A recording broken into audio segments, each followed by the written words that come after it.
Povo de Deus em comunidade. E essa é a reunião daqueles que foram amados por Jesus. Essa é a reunião daqueles que compreenderam que há um Deus a ser adorado. E este momento de louvor e adoração, esse momento de celebração, como disse o pastor, deve ser motivo de grande alegria para nós. Especialmente por compreendermos que o Senhor é digno de receber a nossa adoração, o nosso louvor, o nosso culto racional, as nossas lágrimas, incompreensões. Mas é sempre motivo de grande alegria estarmos juntos e é por isso que nós estamos aqui hoje, como povo de Deus, adorando o nosso Senhor.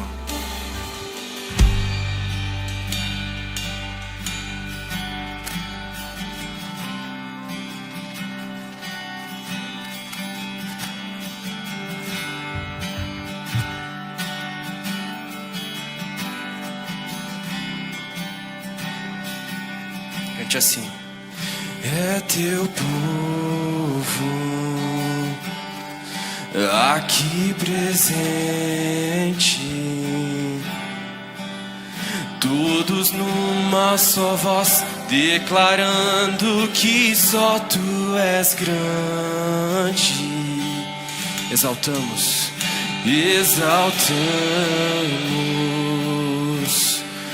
teu doce nome. Pelo amor, pela cruz, o teu filho Jesus, pois és santo, sim, és digno de louvor e de ser adorado.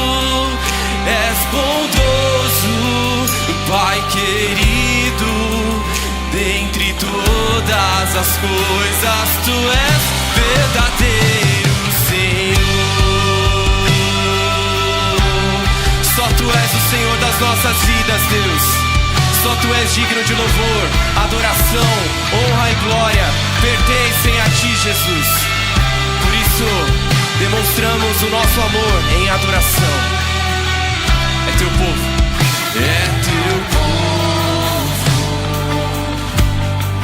aqui presente,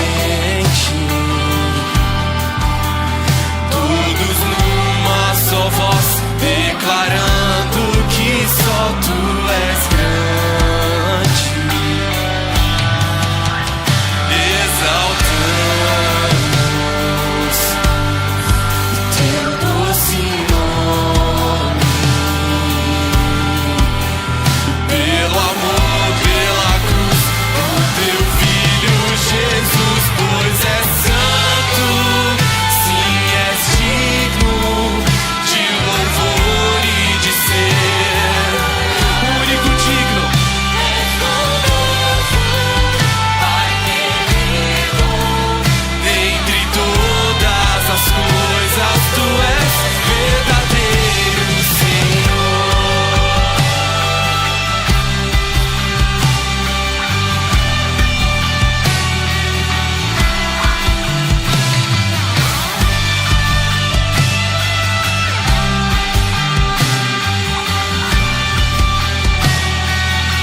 Vamos de novo. É teu povo aqui presente, todos numa só voz, declarando que só tu és grande.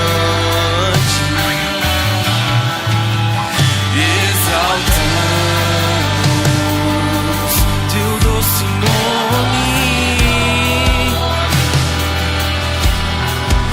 E pelo amor, pela cruz, o teu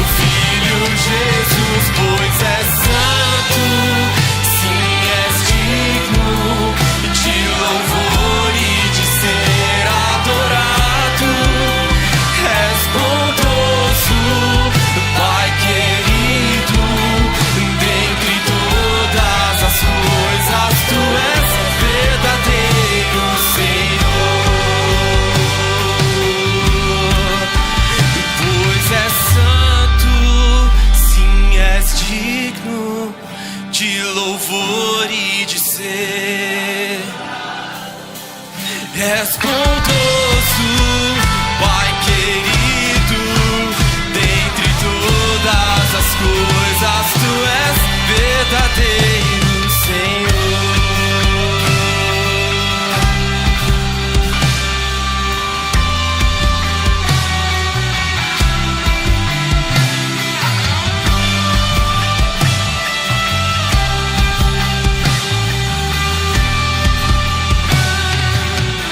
Cante assim. Pois é santo, sim és.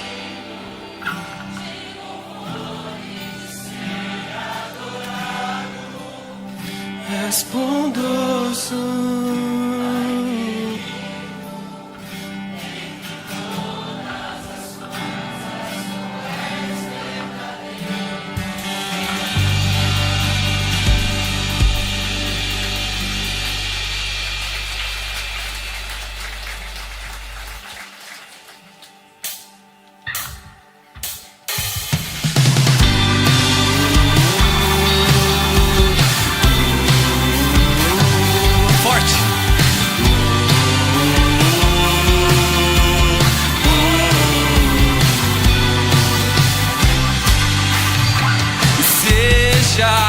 O nosso louvor,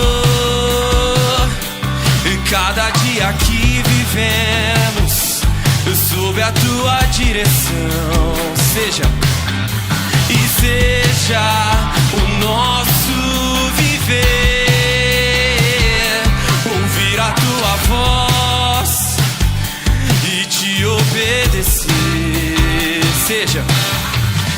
seja o nosso louvor, cada dia que vivemos sob a Tua direção, e seja o nosso viver, ouvir a Tua voz e Te obedecer, e mesmo quando nos sentimos fracos, tristes e sem direção, Tu serás a nossa força e a nossa salvação. Tu serás a alegria do nosso coração. O Senhor é a nossa força e a nossa salvação. Ele é a alegria do nosso coração. Seja o nosso louvor, e cada dia que vivemos sob a Tua direção, e o nosso viver, e seja o nosso viver, ouvir a Tua voz e Te obedecer, e mesmo quando nos sentimos fracos, tristes e sem direção, Tu serás a nossa força e a nossa salvação, e Tu serás a alegria do nosso coração. O Senhor é a nossa força e a nossa salvação. Ele é a alegria do nosso coração.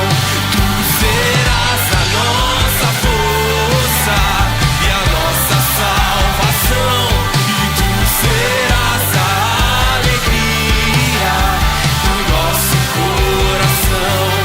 O Senhor é a nossa força e a nossa salvação. Ele é a alegria do nosso coração.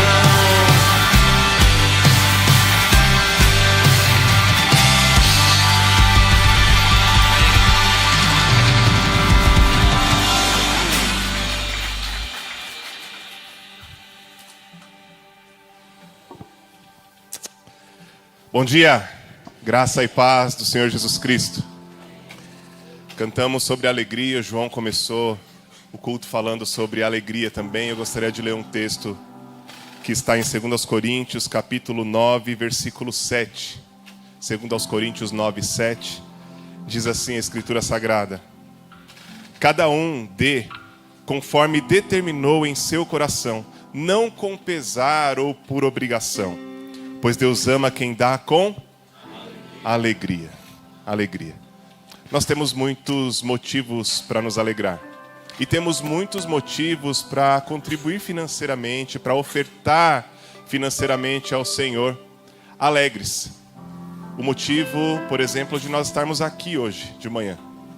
Se você veio até aqui, é porque Deus te deu saúde.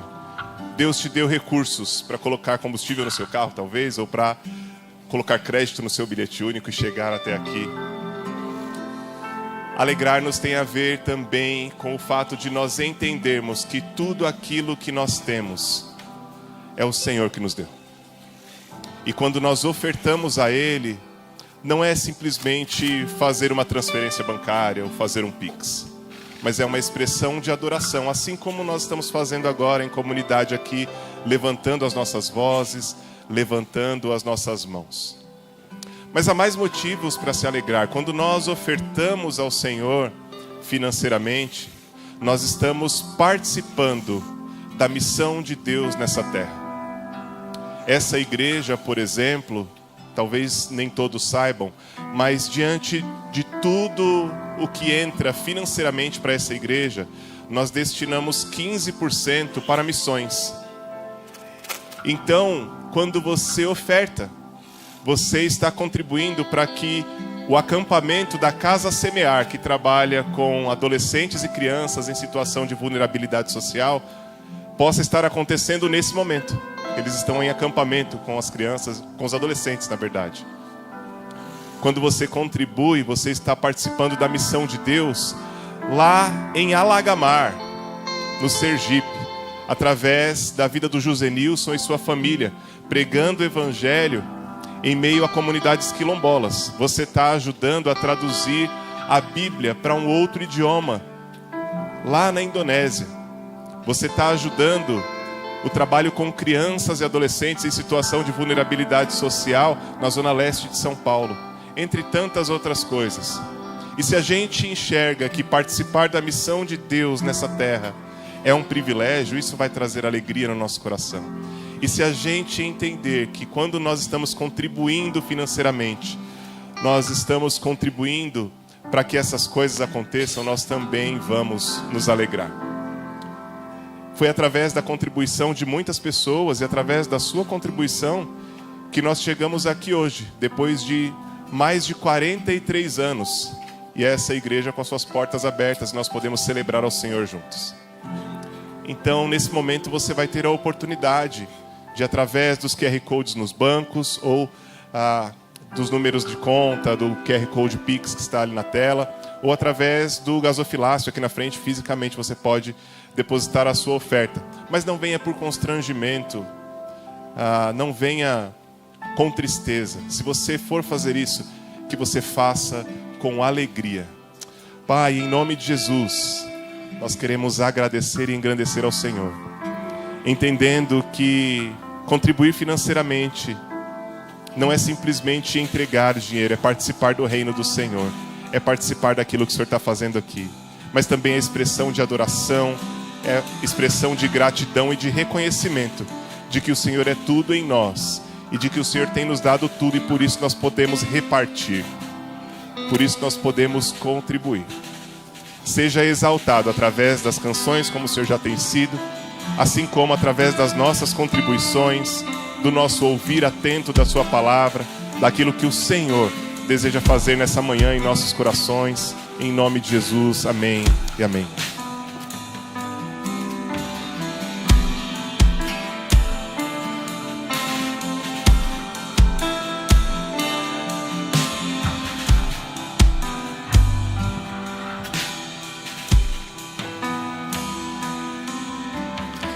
Seguro estou nos braços daquele que nunca me deu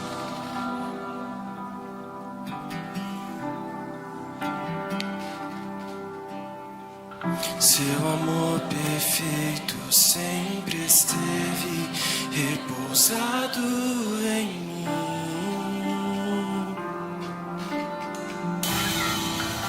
E se eu passar pelo vale, acharei conforto em teu amor. Eu sei que és aquele me guarda em teus braços, é o meu descanso.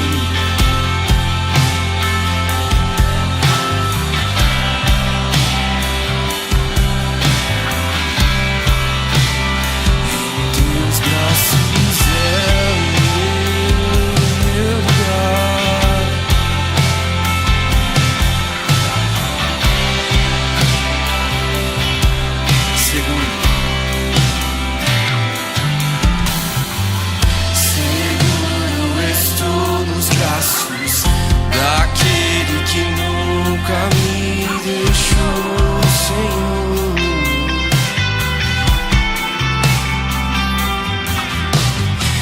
Seu amor perfeito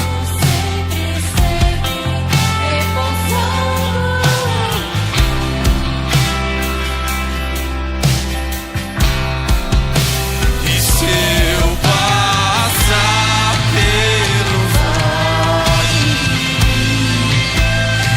acharei conforto em teu amor, pois eu sei que és aquele que me guarda teus braços, é o meu descanso. Em teus braços é o meu descanso. Em teus braços é o nosso descanso, Deus.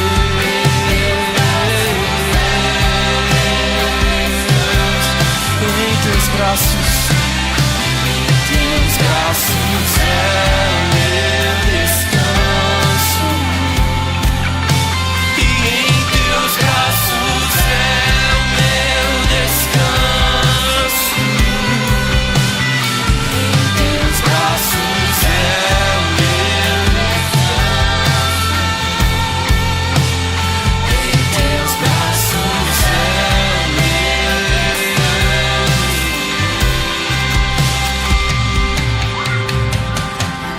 E caio em tua graça.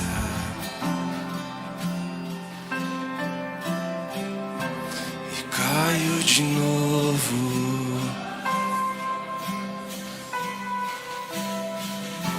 E caio em tua graça.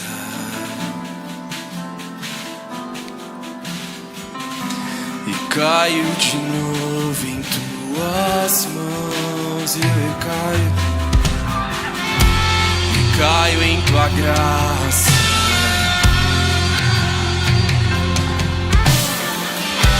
E caio de novo em tuas mãos. E caio em tua graça. E caio de novo em tuas mãos. E seu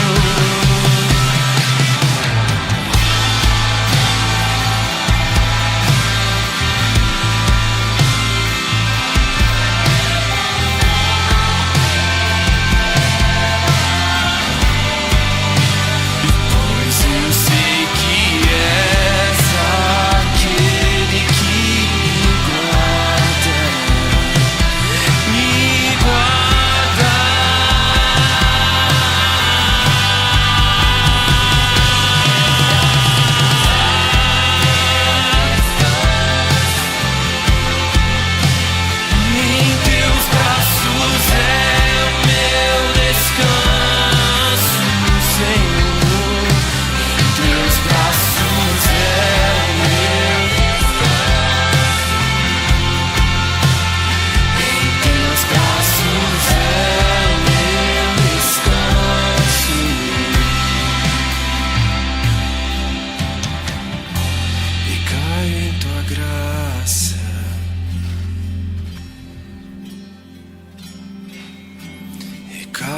de novo em tuas mãos.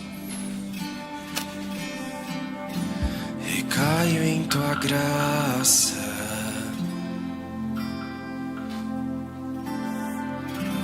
Recaio de novo em tuas mãos.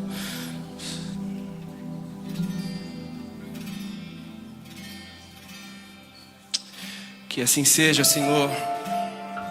Sempre, Deus, em nossas vidas, mesmo quando caímos, mesmo quando olhamos para o lado, para trás, que ainda assim o Senhor nos alcance, que esse amor, que esses braços nos contemplem, Deus. Que os teus braços nos abracem com amor eterno. Com amor eterno fomos atraídos por Ti. E é por isso que nós te amamos tanto, é por isso que nós derramamos o nosso coração diante do Senhor. Porque nós sabemos, como povo de Deus, que só Tu é merecedor de toda honra, glória e louvor.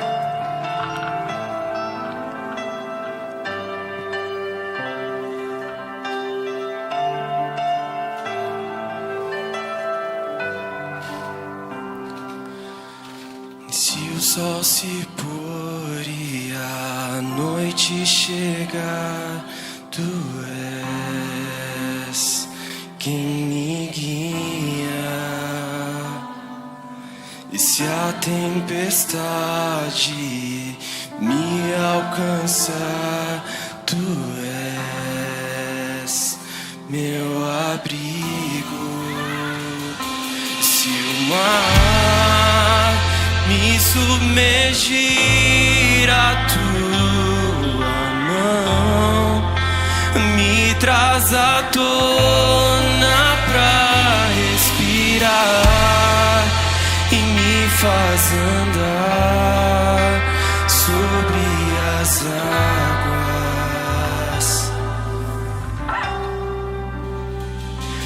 Tu és o Deus da minha salvação. És o meu dono, minha paixão, minha canção e o meu louvor. Mesmo que o sol se ponha, se o sol se pôr e a noite chegar, Tu és.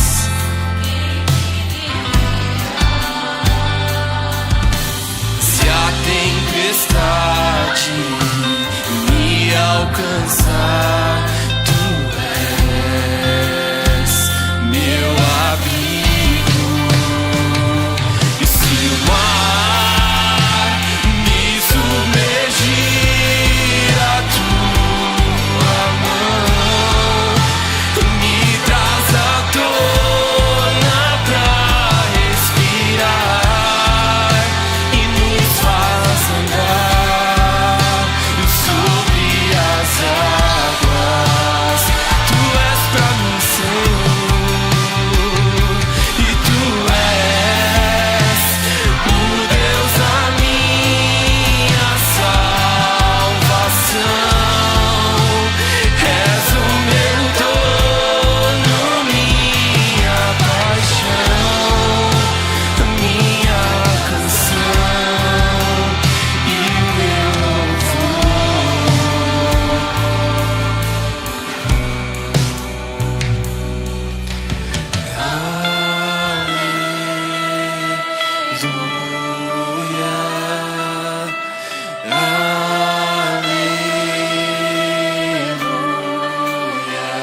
Mais uma vez.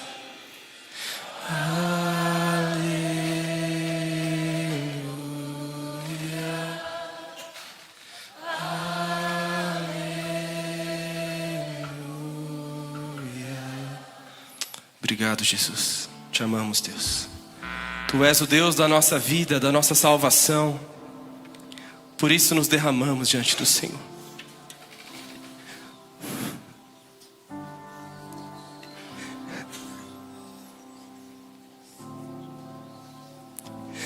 Os nossos corações se ajoelham diante da tua soberania, majestade e força. Não há outro, Senhor, como tu. Não há outro mais belo. Não há outro mais poderoso. Não há outro tão digno de receber glória e honra. Recebe, Senhor, a nossa adoração, o nosso coração contrito, quebrantado, entregue diante ao Senhor. Vem sobre nós, Deus, com amor. Vem sobre nós, Senhor, com alegria. Vem sobre nós com força. Vem sobre nós, Jesus, porque Tu és o Deus das nossas vidas. Amém. Podem se assentar. Estamos no meio de abril, mas fica ligado porque tem muita coisa legal vindo por aí ainda, igreja.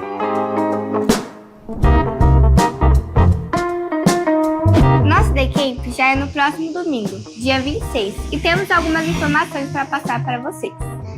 Primeiro, as inscrições já foram encerradas. Segundo, se você precisa de transporte de ônibus, fique atento. As solicitações podem ser feitas até amanhã e as vagas são limitadas.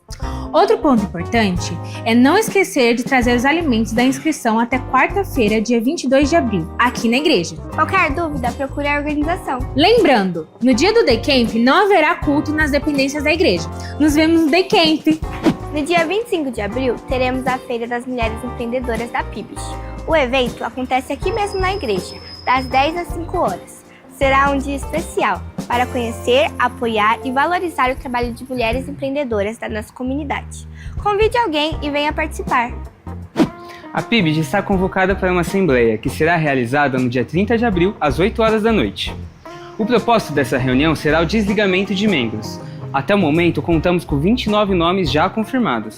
A sua presença é muito importante. Contamos com você. Já pensou em dedicar uma semana inteira das suas férias para viver a missão de verdade? Em julho de 2026, acontece o Promifé, de 11 a 19 de julho, na cidade de Santa Rita, do Passa Quatro, em São Paulo. Serão dias intensos de serviço, comunhão e impacto real na vida de muitas pessoas. O valor é de R$ 750, com possibilidade de parcelamento em 4 vezes, a partir de abril. Para participar, é necessário ter a partir de 13 anos, ser batizado, estar em plena comunhão com a sua igreja, ter recomendação pastoral e estar disposto a viver uma semana de entrega e serviço. Agora, mesmo que você não vá, ainda dá para fazer parte disso. Você pode investir na vida de um participante, patrocinando um promifeísta. As doações podem ser feitas via Pix, promifeoficial@gmail.com. Para mais informações, fale com Karina no número que está na tela. Talvez essa seja a oportunidade que você esteja esperando para viver algo diferente nas suas férias. Tem uma programação especial chegando. No dia 9 de maio teremos o Chá Bazar do DCF, em uma edição especial de Dia das Mães. Será das 10 horas da manhã até as 16 horas da tarde, aqui mesmo na TIV. Você vai encontrar roupas novas, seminovas, além de diversas utilidades. Tudo preparado com muito carinho. E o melhor, participando, você também estará contribuindo com a captação de recursos para a manutenção do projeto DCF. Convide alguém e venha participar desse momento especial. Esperamos por você. Se você está nos visitando hoje pela primeira vez, queremos dizer que é uma alegria muito grande ter você aqui conosco. Seja muito bem-vindo à nossa igreja.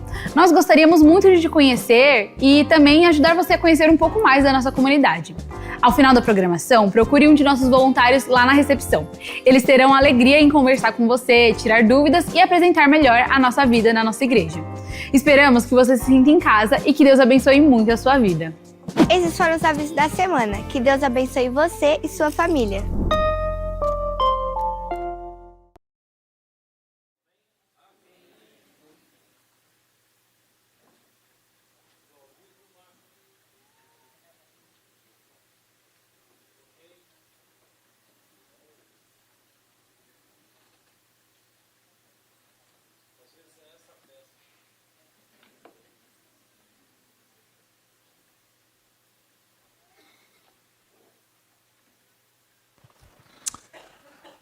Tá vendo? A peça funcionou.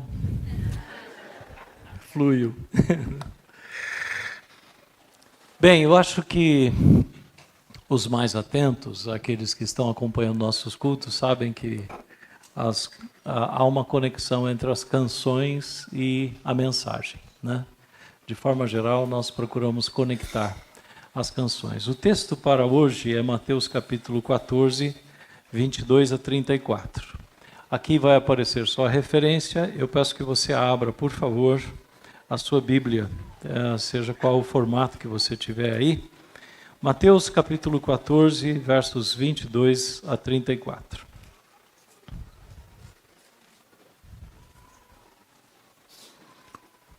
Você pediu para Deus falar ao seu coração hoje? Através da mensagem? A gente aprende muito com outros grupos evangélicos, né? Eu tenho uma ex-concunhada que faz parte da Congregação Cristã do Brasil. Vez ou outra a gente visita a Lúcia, que é essa concunhada. E eu já fui ao culto, aos encontros da Congregação Cristã do Brasil algumas vezes. A primeira vez foi quando eu estava ainda nos bancos da Faculdade Teológica. Nós fomos para fazer avaliação.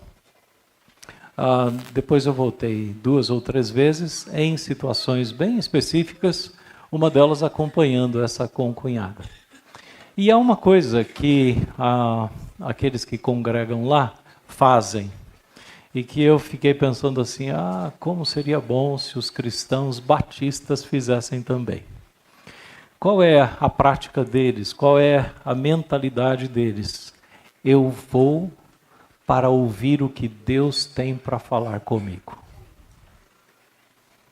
Não sei se você já pensou assim, mas há muitos motivos que podem trazer você a uma igreja, a um culto, a uma celebração como essa. Mas pense sobre isso. E quem sabe, antes de você sair da sua casa, antes de você adentrar, ou mesmo tendo adentrado o espaço, naquele momento que você separa para fazer uma oração pré-culto, você peça para Deus, Deus, fale ao meu coração, me torne sensível ao que o Senhor tem a dizer para mim. Mateus capítulo 14, versos 22 a 34 é o texto no qual nós meditaremos. Diz assim: Logo em seguida, Jesus insistiu com os discípulos para que entrassem no barco e fossem adiante dele para o outro lado, enquanto ele despedia a multidão. Tendo despedido a multidão, subiu sozinho a um monte para orar. Ao anoitecer, ele estava ali, sozinho. Mas o barco já estava a considerável distância da terra, fustigado pelas ondas, porque o vento soprava contra ele. Alta madrugada, Jesus dirigiu-se a eles andando sobre o mar. Quando o viram andando sobre o mar, ficaram aterrorizados e disseram, é um fantasma, e gritaram de medo. Mas Jesus imediatamente lhes disse, coragem, sou eu, não tenham medo. Senhor, disse Pedro, se és tu, manda-me ir ao teu encontro por sobre as águas. Venha, respondeu ele. Então Pedro saiu do barco, andou sobre a água e foi na direção de Jesus. Mas, quando reparou no vento, ficou com medo e, começando a afundar, gritou, Senhor, salva-me! Imediatamente Jesus estendeu a mão e o segurou. E disse, homem de pequena fé, por que você duvidou? Quando entraram no barco, o vento cessou. Então, os que estavam no barco o adoraram, dizendo, verdadeiramente tu és o Filho de Deus. Depois de atravessarem o mar, chegaram a Genezaré. Amém? No meu entendimento, e a ênfase que eu quero dar nesta manhã, é que o medo é o sentimento predominante nessa narrativa. Como é que nós podemos perceber o medo nesta narrativa? Ele surge no verso 24. Motivado pelo que apareceu esse medo aí? Os ventos contrários. Diz o verso 24, mas o barco já estava a considerável distância da terra, fustigado pelas ondas, porque o vento soprava contra ele. E o texto nos diz, nos versos 22 e 23, que Jesus insistiu com os discípulos para que eles entrassem no barco e atravessassem o mar da Galileia. A intenção de Jesus é: vocês vão na frente, e eu tenho duas coisas ainda para fazer aqui. A primeira delas é despedir a multidão, aquela multidão que fora saciada pelos pães e pelos peixes, e depois Jesus queria subir a algum monte próximo para se dedicar à oração. Então Jesus tinha os motivos dele para permanecer ali e insistiu para que os discípulos atravessassem o mar da Galileia. Jesus foi ouvido e os discípulos iniciaram a travessia. É interessante que nós não sabemos a distância, porque não há como localizar exatamente onde eles estavam em relação a Genezaré. Não há como a gente saber também quanto tempo eles levariam de um ponto até o outro. O que nós podemos afirmar pelo contexto é que a ordem de Jesus foi dada no final da tarde, começo da noite talvez, e o que nós podemos deduzir é que provavelmente essa viagem duraria alguma coisa entre 2 e 3 horas para aqueles discípulos, não é? Eles então navegaram por um tempo e de repente começam a ser fustigados pelas ondas. Aí surge o medo. Pedro e seus companheiros sabiam que estavam em apuros. Mesmo marinheiros experimentados, meus queridos, ao enfrentar fortes ventos contrários, podem sentir medo. Assim é na navegação, assim é na vida. Enquanto eu estava pensando nesta mensagem e pedindo para que Deus ministrasse através desta passagem no meu coração, eu comecei a pensar em mim mesmo e nos medos com os quais eu me deparei ao longo da vida. E eu vou mencionar alguns deles para vocês. Eu tinha mais ou menos uns 10 anos de idade e de repente chega em casa a notícia de que o meu pai havia sofrido um acidente na empresa que ele trabalhava. A empresa não era muito longe e alguém foi então dizer para nós, num tempo em que não havia telefone, alguém da empresa foi até em casa para dizer assim: olha, ele caiu de uma altura estimada lá de uns 12 metros e a situação dele é bastante delicada. Eu não tinha o que fazer, recebi a notícia juntamente com a minha mãe.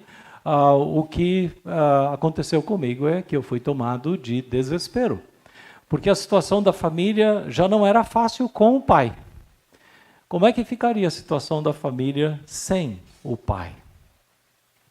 Levaram alguns dias para ele voltar para casa e depois que ele voltou para casa, ainda ele permaneceu acamado e sob cuidados durante vários dias. E eu me lembro de ter sido assaltado, literalmente, por um temor de que o meu pai viesse a faltar. Ventos contrários.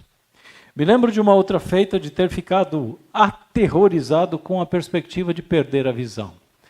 Lá nos idos dos anos 90, eu tinha 11 graus de miopia num olho, estava caminhando para 13 no outro, fundo de garrafa, não conseguia praticar nenhum esporte por conta disso, tirava o óculos, eu não conseguia ver a Ildete, ia pelo tato, enfim.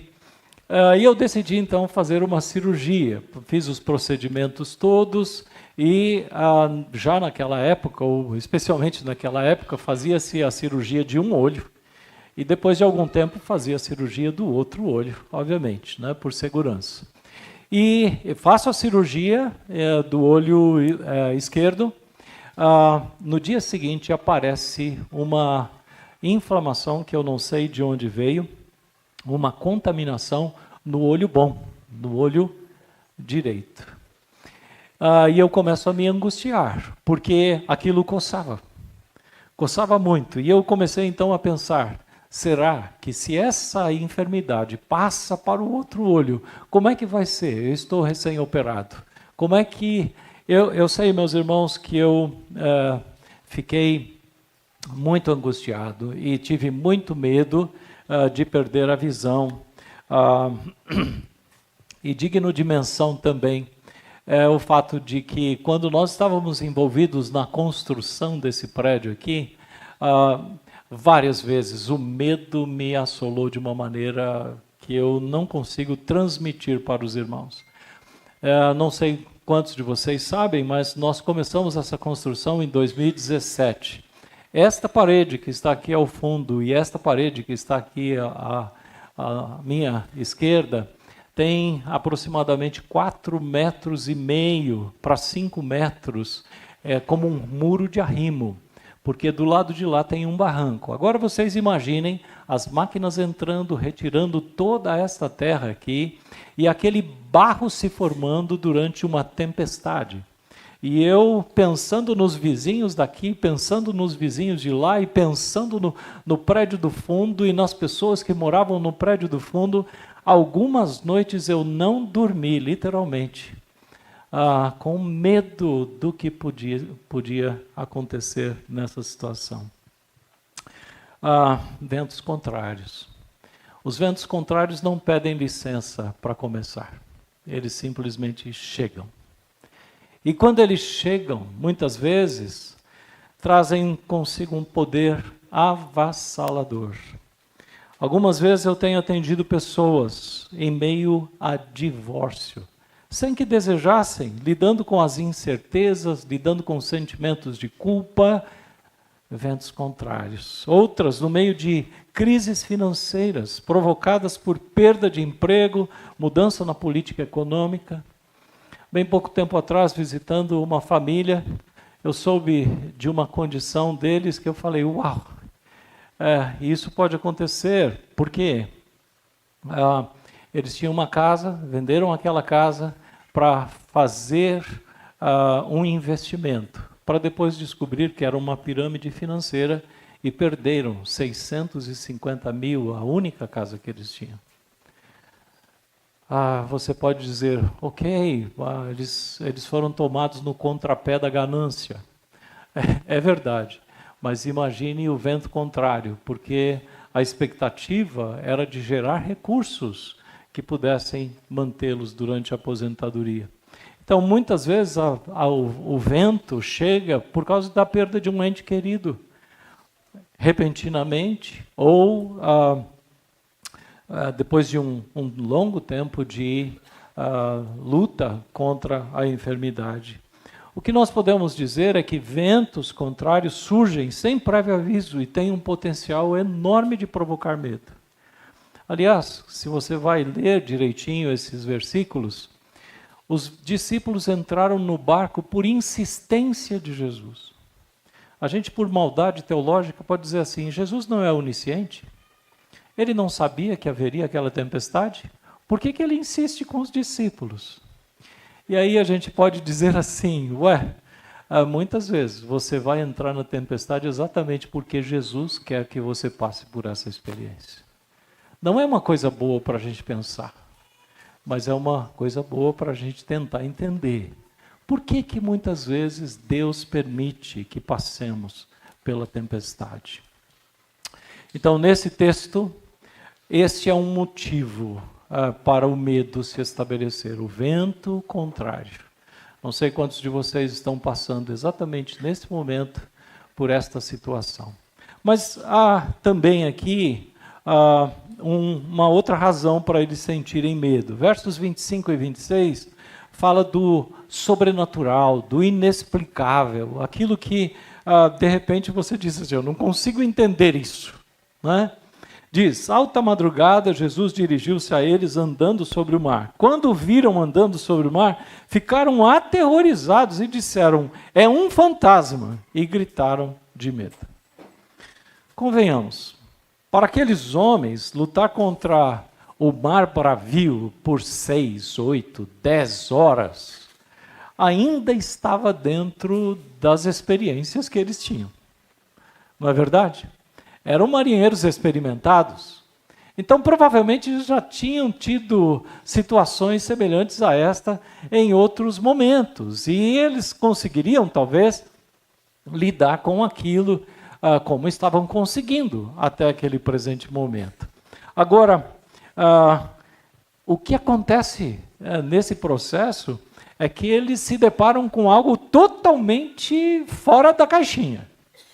É algo totalmente fora de contexto, não é? Porque eles estão dentro do barco, eles estão lutando contra os ventos contrários e, de repente, alguém vem andando sobre o mar, no meio da tempestade, lá pelas 4 horas da manhã, pelo que a gente pode deduzir. É assustador, não é não? E aí eu fico imaginando os discípulos, o texto diz, aterrorizados, um olhando para o outro e diz, você está vendo o que eu estou vendo? Aterrorizados. As justificativas para eles estarem aterrorizados podem ser várias, né? Porque uma situação assim desafia a lógica, as leis da natureza, desafia a física, é algo que desafia o bom senso. Lá se vão algumas décadas desde a primeira vez que eu lidei com uma situação que eu julguei ser de possessão demoníaca. De início parecia um relato de embriaguez. A pessoa ligou para nós, a pessoa que estava querendo ajuda para a outra, né? Então a pessoa liga e diz assim, pastor, o senhor pode vir até a minha casa, mas por favor, não venha sozinho. Até aí, você já começa, né? Tá bom, ok. Chamei um outro pastor, que congregava aqui na época, ele estava disponível, falei, vamos juntos? Vamos juntos. E aí, quando nós chegamos lá, ouvimos o relato da pessoa que chamou. Ela disse, olha, ele tomou no mínimo umas 2 garrafas de cachaça. E nós pensamos imediatamente, como alcoólico, daqui a pouquinho, né? O que é que nós podemos fazer numa situação como essa? Então, nós vamos orar, a princípio, e depois, quem sabe, pegar essa criatura e levar para o hospital. E aí, quando nós começamos a orar, aquela pessoa começou a se contorcer, grunhir, ameaçar a mim e ao outro pastor, usando palavras muito baixas, enfim. Nós estávamos preparados para o quê? Eu e esse outro pastor. Nós estávamos preparados para consolar, para ensinar, para exortar, não para exorcizar. E eu nem tinha levado os apetrechos.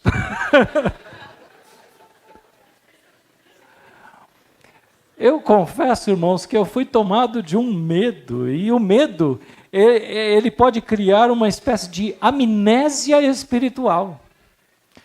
Eu olhava para o outro pastor, ele olhava para mim e falava, que cântico que nós vamos cantar? que leitura nós vamos fazer? Enfim. Ficamos na dependência do Espírito, e aí então expulsa daqui, expulsa dali, e ora, e canta, e enfim, foram talvez perto de 2 horas de batalha espiritual sem que nós estivéssemos preparados. E eu fico pensando que muitas vezes é isso que o medo faz em nós, ele suga as nossas energias. Ele nos faz esquecer de coisas muito básicas. Qual é mesmo o cântico? E qual a leitura que a gente pode fazer aqui? Enfim, o sobrenatural pode nos lançar num clima de grande alerta. E aí a adrenalina, noradrenalina, podem entrar em cena, mas pode entrar em cena também uma profunda insegurança e uma letargia. É o que aconteceu com aqueles discípulos naquele momento, porque eles estavam fragilizados pela intensa luta contra a tempestade, agora eles são tomados pelo terror da aparição, que eles não conseguiam equacionar na mente deles. E é interessante que mesmo o apóstolo Pedro, destemido, né, ainda fala em dúvida, se for realmente o Senhor. Ele está em dúvida quanto ao que ele está vendo. Ele está querendo exercer fé, mas ao mesmo tempo ele demonstra a grande dúvida que está alimentando no coração. Meus queridos, muitas vezes é isso que a vida reserva para nós. Uma baita incógnita. Muitas vezes é o medo do sobrenatural. Estava conversando por mensagem de texto com uma jovem senhora esta semana, e ela falando, pastor, eu acho que eu fui vítima de mandinga. Já ouviram essa palavra? Tem a ver com feitiçaria, tem a ver com olho gordo, tem a ver com intervenção do capiroto, coisa dessa natureza. Aí a pessoa não sabe exatamente o que está acontecendo consigo, e ela então projeta para o mundo sobrenatural e começa a pensar que, olha, acho que está acontecendo comigo o que aconteceu com Jó. Deus deu permissão para o capiroto entrar e me assolar. Porque há coisas que realmente a gente não consegue explicar. E isso pode gerar profundo medo. E o medo, em muitas circunstâncias, pode ser paralisante. A terceira manifestação de medo que aparece aqui nesse texto tem a ver com a pessoa do apóstolo Pedro. Mencionei agora há pouco, o texto menciona que ele, o destemido pescador, experiente, tem a iniciativa inusitada, né? Ele diz assim, se és tu, verso 28, se és tu, manda-me ir ao teu encontro por sobre as águas. Jesus então ordena, venha. O Evangelho registra o que aconteceu nos momentos a seguir. No verso 29, então Pedro saiu do barco, andou sobre a água e foi na direção de Jesus. Vamos dar uma paradinha aqui para pensar na cena. Imaginem vocês o vento contrário, as ondas se levantando, o apóstolo Pedro tendo um diálogo, não sei a que distância estava Jesus, mas eu imagino que eles estavam gritando um para o outro, né? Se és tu, e de lá vem, venha! Não sei quantos passos Pedro teria que dar de onde ele sai do barco até se encontrar com Jesus. Verso 30 diz, mas quando reparou no vento, ficou com medo, está falando do apóstolo Pedro, e começando a afundar, gritou, Senhor, salva-me. Esse evento poderia ter consagrado Pedro, a exemplo do que aconteceu com Abraão. Se a história fosse, Pedro continuou andando firme até se encontrar com Jesus, ele estaria na galeria dos heróis da fé. Por quê? Porque ele superou todos os medos, ele creu e ele foi até lá. Há razão para isso não ter acontecido, no meu ponto de vista, tá? E eu acredito que uma pergunta pertinente é, o que será que contribuiu para que Pedro fracassasse nesse intento? Na interpretação do Mateus, o escritor do Evangelho, foi o fato de Pedro reparar no vento. Ele reparou no vento. O que é reparar? Reparar é dar atenção. Reparar é dar importância. Então Pedro ouviu a ordem de Jesus. Qual foi? Venha. E por um momento ele deu atenção à ordem de Jesus, à voz de Jesus, ao comando de Jesus. Pôs o pé na água e começou a ir na direção de Jesus. Aparentemente ele estava resoluto. Mas aí o que aconteceu com Pedro? Ele deu atenção ao vento. Em nossas mentes pequenas, nós podemos criticar negativamente Pedro e dizer, puxa Pedro, você é um... Aliás, Jesus fez isso, né? Mas Jesus pode, nós não. E é interessante, né? Quantas foram as vezes que a sua atenção foi retirada da ordem de Jesus e você começou a olhar para o vento? Quantas vezes? Deus dá uma ordem, e aí você acha que sabe mais do que Deus. Deus dá uma ordem, você confia mais nos seus sentimentos, no seu raciocínio, na sua capacidade. Deus dá uma ordem, e você... tenta imaginar a sua carreira profissional. Como ela seria diferente se você ouvisse exclusivamente a voz de Deus? Ou o seu relacionamento com a sua esposa, com o seu marido. Eu me lembro de um momento singular, e eu dou esse testemunho para vergonha própria. Eu fui acionado naquele tempo, vou mais ou menos calcular uns 32 anos atrás. Eu tinha um escritório aqui, tinha um telefone, e a pessoa que trabalhava em casa, a Ildete trabalhava secularmente, trabalhava fora, e nós tínhamos uma pessoa que ajudava em casa. E ela então me liga e diz assim, olha, o Vinícius, que na época tinha uns 3, 4 anos de idade, ele estava ardendo em febre. Aí o que eu faço? Eu saí em disparada daqui. Quando eu cheguei lá, ela então me explicou o quadro, me expôs o que havia acontecido, né? A febre começou, ela deu um antifebril, depois pegou ele, colocou embaixo do chuveiro, numa bacia, jogou álcool, que acho que é o procedimento padrão ainda, né? Enfim. Vocês não sabem dos esquemas, hein? Depois procurem saber, né?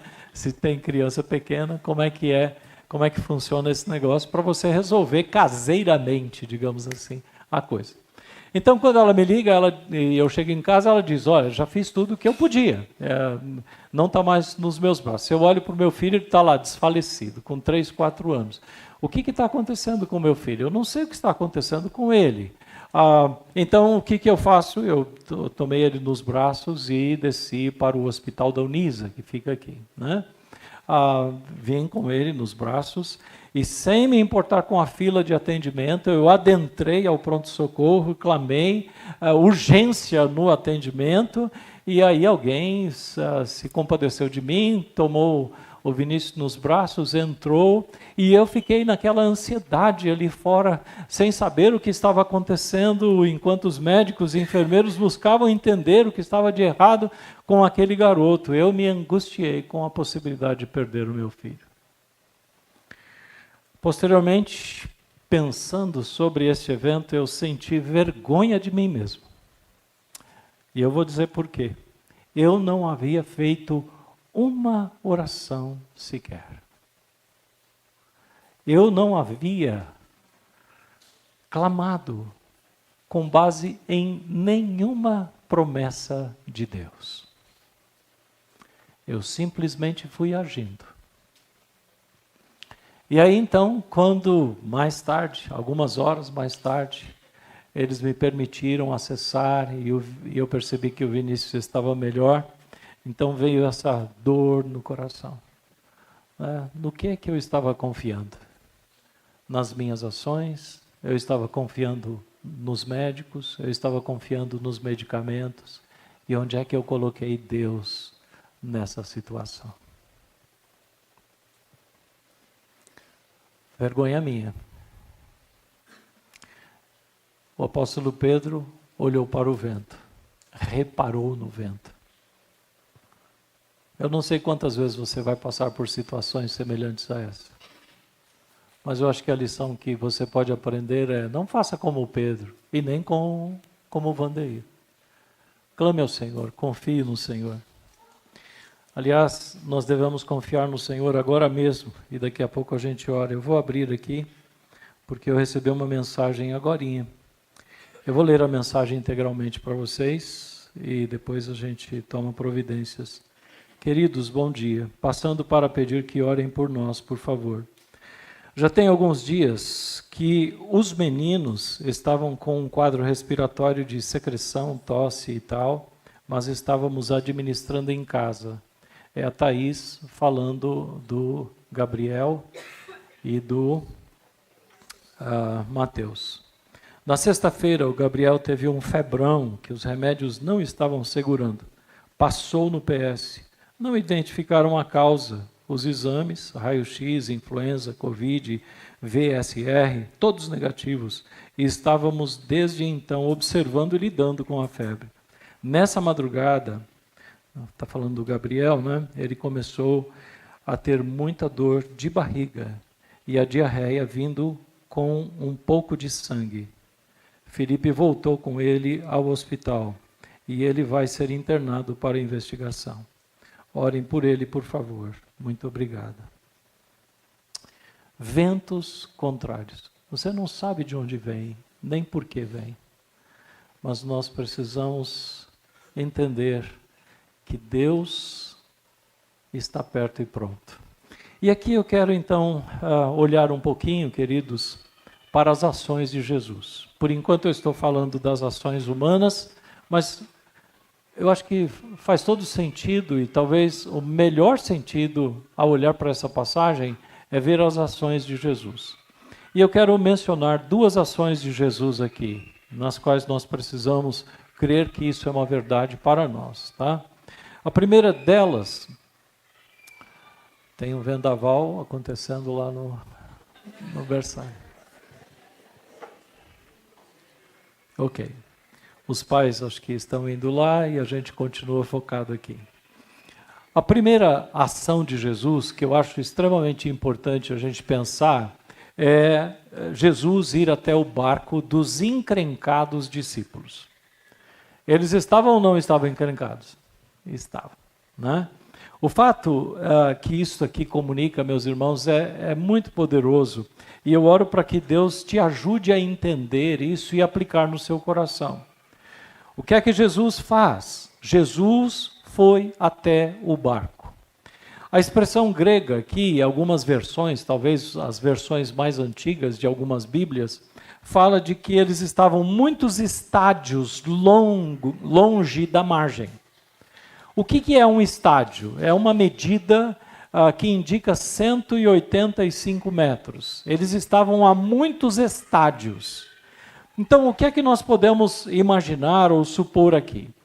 Nós podemos imaginar que se é muitos estádios, não poderia ser menos do que 1.850 metros. O que são 1.850 metros dentro do mar?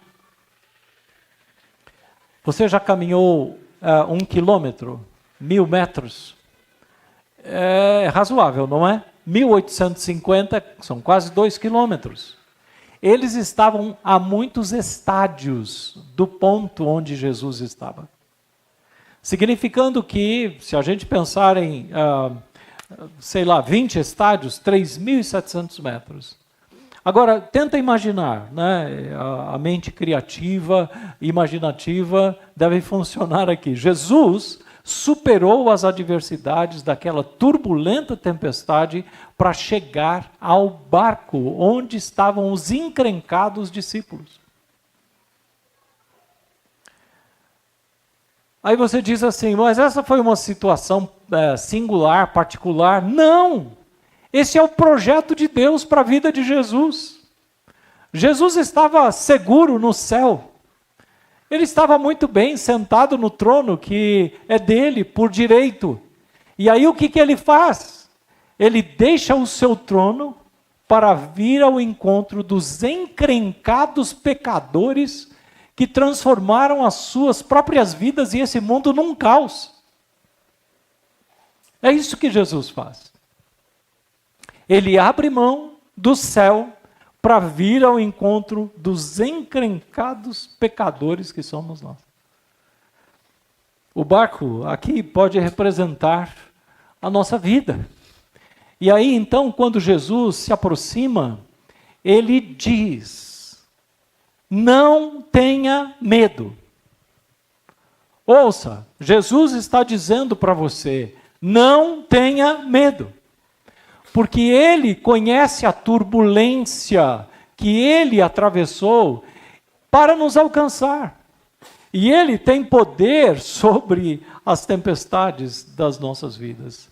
Por isso que nós precisamos crer de todo o nosso coração que a palavra de Jesus, não apenas para aqueles encrencados pescadores, é também uma palavra para nós, os encrencados pecadores do século 21. Não tenham medo. Eu sei onde você está, e eu sei como chegar aí, e eu sei o que eu posso fazer para tirar você da sua encrenca. Não tenha medo.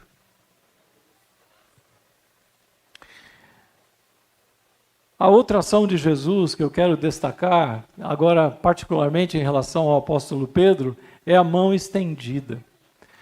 Quando é que Jesus estende a mão para o apóstolo Pedro? Quando o apóstolo Pedro diz assim, Senhor, salva-me. Verso 30. Jesus conhece o nosso potencial e ele sabe até onde nós podemos ir. Eu não sei se ele contou os passos do apóstolo Pedro, mas ele estava próximo bastante para estender as mãos e pegar nas mãos do apóstolo Pedro. Eu não sei quantos passos você tem que dar na direção de Jesus para que ele faça a mesma coisa com você e te salve dos seus medos, das suas angústias, dos ventos contrários que estão batendo contra você. Eu não sei, mas Jesus sabe. Talvez você tenha dado 10 passos e diz assim, esse é o meu limite. Jesus vai chegar até você, porque Ele conhece os seus limites. E é interessante então que Jesus vem ao encontro de Pedro, Ele está perto, pronto para socorrer Pedro naquele momento, e quando nós chegamos nos nossos limites, então começa o agir de Deus. Gosto muito de uma frase que eu ouvi num dos congressos que nós participamos. O autor dessa frase diz assim, o nosso teto é o piso que Deus começa a trabalhar. Nós temos o nosso teto, mas quando nós chegamos no nosso teto, então é aqui que Deus começa a trabalhar, Deus começa a operar. Isso se aplica aqui. E é assim, nós temos muitos exemplos na Escritura de pessoas que estavam encrencadas e não podiam fazer nada por si mesmas. E aí Jesus chega e faz o que é necessário. Aquele endemoniado lá no cemitério de Gadara, ele estava preso, acorrentado, já não tinha mais amigos, era evitado porque as pessoas passavam até longe do cemitério onde ele estava, mas Jesus vai ao encontro dele e promove libertação. Ele vai ao encontro de Jairo, enfim, há um monte de exemplos aí. E é nesse ponto, meus queridos, que eu quero conectar esta minha reflexão com a ressurreição que nós celebramos há domingos atrás aqui. Se você não crê que Jesus ressuscitou dentre os mortos, como crer que Ele poderá vir até o seu barco? Se você não crê que Ele está vivo e que se importa, como você se humilhará pedindo a ajuda dEle? Se Jesus foi apenas um personagem que transmitiu ensinos morais, porém morreu, e alguma coisa fizeram com o corpo dele, mas ele, não creio que ele ressuscitou, como você poderá valer-se daquilo que ele pode fazer em seu favor? Então, a sua ligação com Jesus não pode ser apenas intelectual. A sua ligação com Jesus tem que ser real. Em outras palavras, figurativamente, você precisa levantar as suas mãos e pegar nas mãos de Jesus, porque as mãos dele estão estendidas para segurar a sua. Isso é real. Isso não é apenas uma figura de linguagem, ou uma metáfora, ou uma alegoria. Isso é real. Em termos estatísticos, o número de cristãos no Brasil é grande. Em termos práticos, muitos são os que tocam a vida como se Jesus nunca tivesse existido. Eu espero que você não seja uma dessas pessoas. A mensagem que eu espero o Espírito Santo esteja comunicando ao seu coração é: Jesus está vivo. Ele está acessível. Jesus se importa. Ele vem ao nosso encontro quando os ventos são contrários. E Ele supera os terríveis obstáculos, inclusive a nossa visão míope e incrédula. Ele tem poder para superar isso e nos socorrer. Nem sempre Jesus se apresentará da forma como nós gostaríamos. Às vezes a gente pode até pensar, é um fantasma. Temos que olhar com fé para as manifestações de Jesus. Eu quero terminar com essa frase aí. Não é errado sentir medo. Errado ou falta de bom senso é deixar de crer em Jesus e confiar que Ele pode dar solução ao seu medo, qualquer que seja a fonte desse medo. O Jesus que ressuscitou e prometeu que estaria conosco até a consumação dos séculos, é o Filho de Deus, e Ele está conosco até o fim dos séculos. Então, quando você estiver passando por ventos contrários, quando você estiver com medo do sobrenatural, mandinga, feitiçaria, o capiroto se manifestando na sua vida, creia, Jesus está contigo e Ele é maior do que tudo isso. Não olhe para o vento que te assola, olhe para Jesus, porque Ele tem poder sobre qualquer tipo de vento. Ele está perto, está pronto e Ele quer salvar você. Curva a sua cabeça. Eu vou orar por você e já vou interceder pelo Gabriel também. E se você concordar com a minha oração pelo Gabriel, vamos unir nossos corações, nossas orações, para que Deus levante o Gabriel. Ó Deus, nós entendemos que o Senhor está perto e pronto. Nós queremos estender as nossas mãos na direção do Senhor, crendo que o Senhor é o nosso Salvador. O Senhor se importa conosco, o Senhor se importa com as nossas lutas, o Senhor se importa, ó Deus e Pai, mesmo quando nós não exercemos a fé de maneira correta, mesmo quando nos esquecemos de nos valer das Tuas promessas, ó Pai, nós sabemos que o Senhor se importa conosco e o Senhor vem ao nosso encontro. Agora, junto com a igreja aqui, eu quero pedir pelo Gabriel. Estende as Tuas mãos sobre a vida do Gabriel.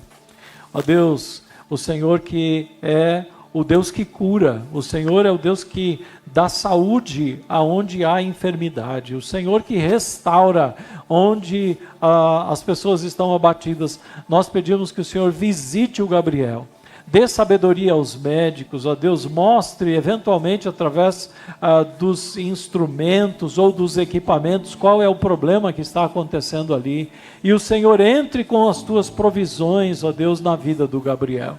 Eu quero pedir também que o Senhor entre com provisões na vida da Thaís, na vida do Felipe, ó Deus e Pai, gera confiança no coração deles, gera esperança, Deus e Pai, gera uma profunda convicção de que se eles não têm as coisas para fazer, ó Deus, eles pelo menos podem orar, e eles podem crer, e eles podem depositar no altar do Senhor a confiança deles de que o Senhor está operando.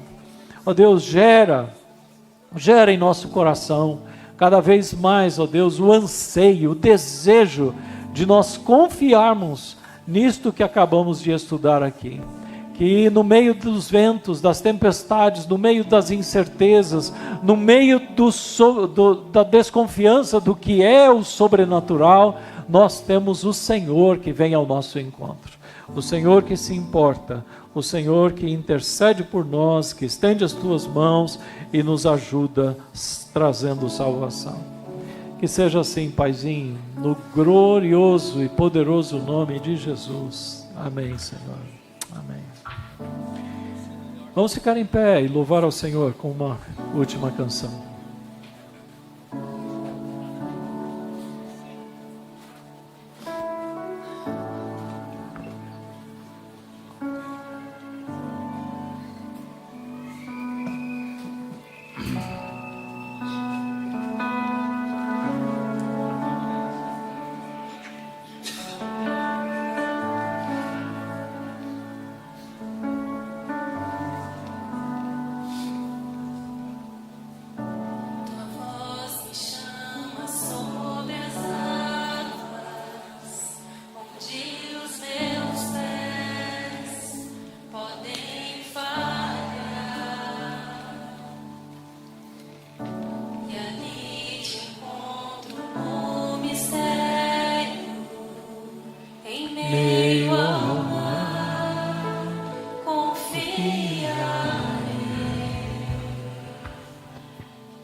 sobre as águas eu caminhe, por onde quer que chames,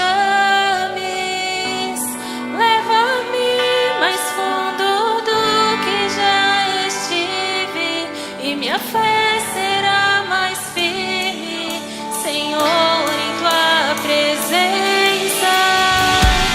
Guia-me para que em tudo em ti confie, sobre as águas eu caminhe, por onde quer que chames, leva-me mais fundo do que já estive, e minha fé será mais firme, Senhor, em tua presença. Guia-me para que em tudo em ti confie, sobre as águas eu caminhe, por onde quer que chames, leva-me mais fundo do que já estive, e minha fé será mais firme, Senhor, em tua presença.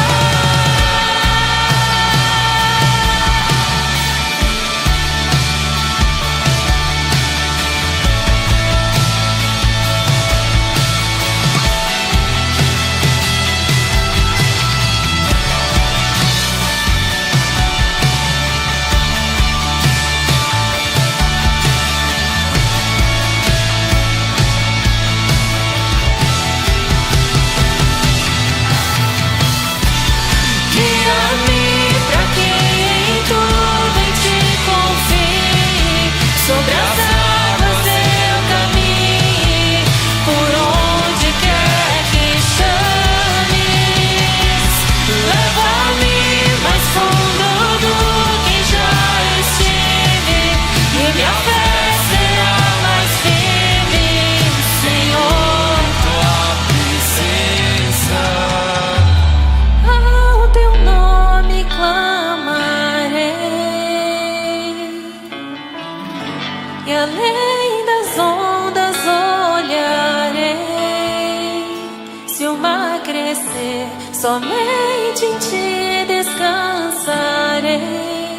Eu sou teu e tu és meu.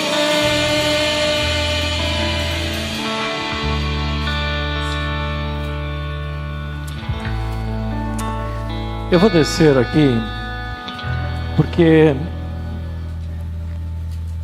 talvez, apenas talvez, alguns precisem que a sua fé seja aumentada. E não só eu quero orar, mas eu quero convidar aqueles que de repente estão firmes no Senhor, com uma fé fundamentada no Senhor, para orar por estes que de repente dizem: a minha fé não está nesse patamar. Eu preciso elevar a minha fé para crer na restauração do meu filho, da minha filha, para crer que o meu casamento vai vingar, para crer que o emprego vai aparecer, para crer que a doença será curada. Enfim, se a tua fé está limitada, não sei pelo que pode estar limitada a sua fé, por falta de conhecimento, por falta de exercício, falta de musculatura, mas você diz assim: eu quero que orem para que a minha fé aumente. Vou pedir para você se deslocar e vir aqui. Eu vou orar por isso, e aqueles que estiverem aí com a sua fé fortalecida, interceda por estas pessoas que virão aqui à frente.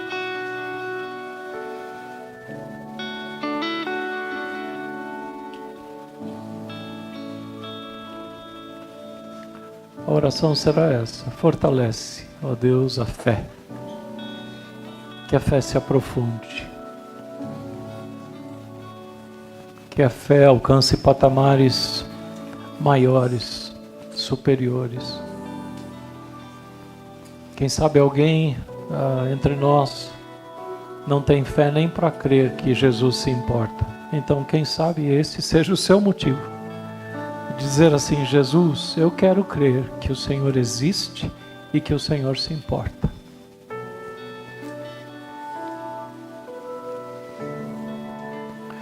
Paizinho, o Senhor conhece, ó Deus e Pai, a necessidade de cada um dos meus irmãos e irmãs aqui. O Senhor sabe, ó Deus e Pai, em que ponto está a fé de cada uma destas pessoas. O Senhor também conhece, ó Deus e Pai, os ventos contrários, aquilo que está causando medo, aquilo que está causando ansiedade, preocupação exacerbada. O Senhor sabe, ó Deus e Pai, se eles estão reparando mais nessas coisas ou no Senhor que vem ao encontro. Eu peço em nome de Jesus que a fé dos meus irmãos e minhas irmãs sejam aumentada, Deus. Que, ó Deus e Pai, nós olhemos para o Senhor como aquele que é digno de nós confiarmos, aquele que é digno de nos entregarmos, aquele que é digno, ó Deus e Pai, de nós depositarmos a nossa esperança, a nossa confiança, os nossos problemas, as nossas lutas. Ó Deus, aumenta a fé de cada um de nós. Eu peço especialmente, ó Deus e Pai, por situações que estão afligindo agora, neste exato momento, a mente e o coração dos meus irmãos. A questão de emprego, ó Deus e Pai, ou de finanças, que o Senhor entre com as tuas provisões. Ó Deus e Pai, leve-os a crer que no Senhor há uma porta de saída. Ó Deus, aqueles que estão enfrentando problemas de natureza física, saúde ou enfermidade, ó Deus, leve-os a crer, leve-os a depositar plena confiança de que o Senhor está perto, pronto, e um toque do Senhor poderá resolver a coisa. Se não for um toque, ó Deus e Pai, conceda a graça de eles exercerem fé e esperança continuamente, sem desanimar, Deus. Pai, se há questões de natureza sobrenatural, há coisas que eles não conseguem entender, até pensamentos, ó Deus e Pai, de que outras pessoas estão desejando mal para eles, algum tipo de feitiçaria que fizeram, maior é o Senhor que está em nós do que aquele que está no mundo. O Senhor é poderoso, ó Deus, para fortalecer nossas mentes, nossos corações, nossos joelhos. Ó Deus e Pai, que não tenhamos joelhos trôpegos, pelo contrário,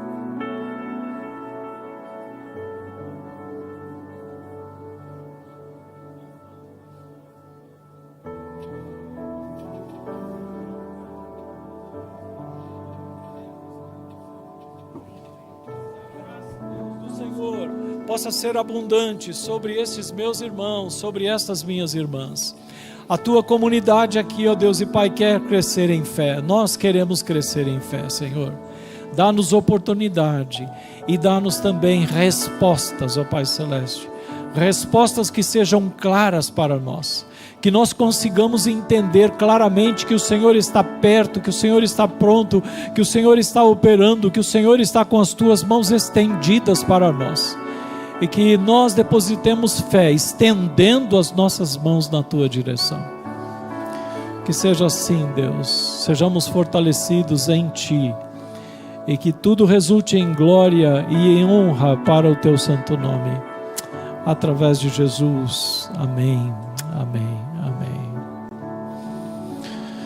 Podemos nos abraçar e desejar que a tua fé aumente, meu querido, minha querida.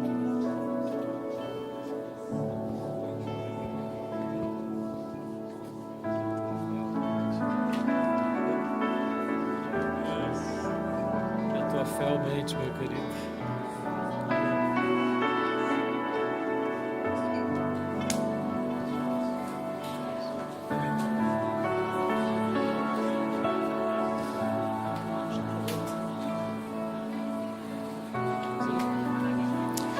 Vão na paz do Senhor, tenham um excelente domingo e uma excelente semana.